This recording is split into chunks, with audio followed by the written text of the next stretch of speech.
Hey guys, what's up? I have a different type of video here for you today. I just wanted to quickly go over four different locomotives that are in a basic black paint scheme, or the majority of the locomotives is painted in black. So that's one thing that these four different locomotives share in common. So without further ado, we'll get into the first one here, as you see before you. This is an Illinois Central GP40. This is an Atlas Master Silverline model.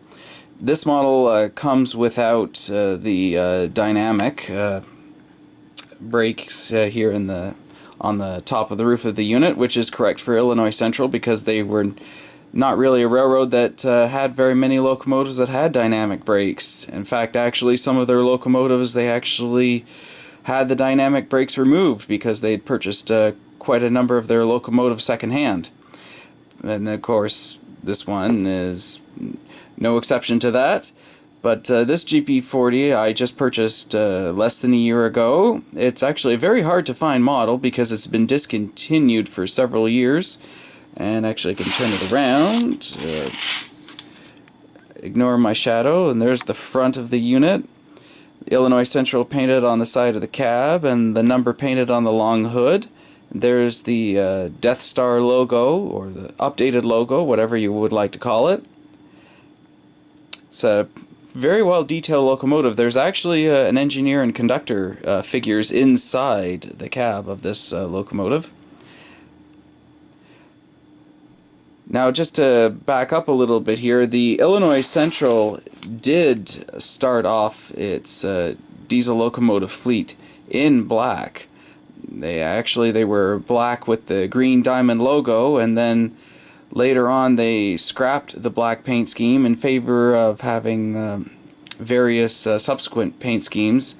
They became known as the Illinois Central Golf, and one of the later on paint schemes was the orange and white paint scheme, but in the late 80s, early 90s, they went back to black.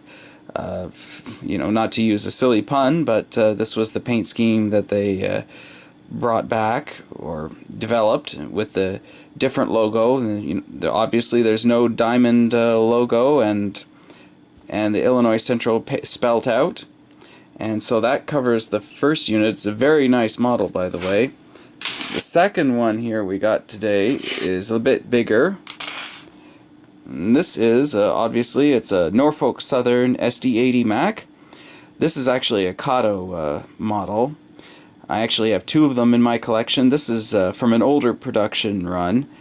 I have the new one from the newer production run. I believe it was released back in 2011, 2012, something like that. Only 30 of these locomotives were ever built, and they were built by General Motors EMD in 1996, if I recall, so these units are now 20 years old. Only 30 of them were built, and they all went to Conrail, and then when Conrail was taken over and split up in 1999, Norfolk Southern got most of them, and with a trade-in program recently, they managed to get the remainder of these SD80 Macs from CSX, and in exchange CSX received some SD40s, if I recall, from NS. But this one is number 7202. This is in the older-ish horse paint scheme. Here there's no white up in the number board area, but the detail on this locomotive is extremely good. Kato's pretty good with detailing and locomotives that are good pullers. Here's the rear of the unit. There's the logo right there with the horse. Other alongside. So yeah, it's a very nice model, pulls many cars, and I'm very happy to have it. They're not cheap. You won't find these units under $100. Sometimes they're closer to $200 these days, and they can be quite hard to find and quite unavailable. But I really like the SD80 Max. I also have I have a couple of Conrail painted ones, and I will keep them even though there are no Conrail painted SD80 Max left. I just don't have any CSX ones because it's not really my favorite paint scheme. And we'll move on to the next one here. we got another diesel. We're stepping back a little bit. Here is the Norfolk and Western. Yes, this is before Norfolk Southern era. This is, once again, it's the N&W, or Norfolk and Western. This is a very rare locomotive. This is, it was made by Athearn Ready to Roll. I purchased it in 2008, so it's been in my collection for quite some time. It's an SD45 with the high hood, high nose.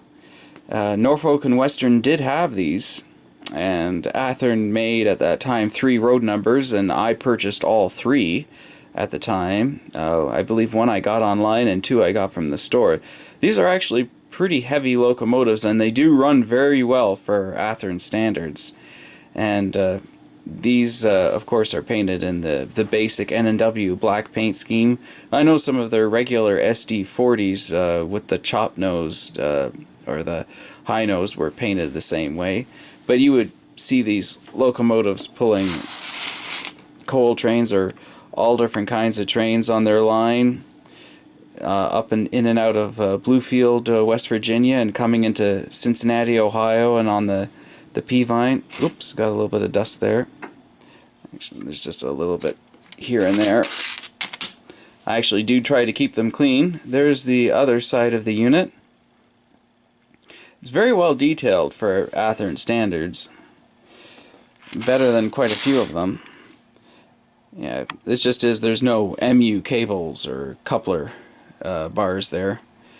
It's what pretty much the main details that are lacking on this model here. But I really like it. It's certainly not in my era that I normally go for from 1990 onward, but I wanted to have it anyway.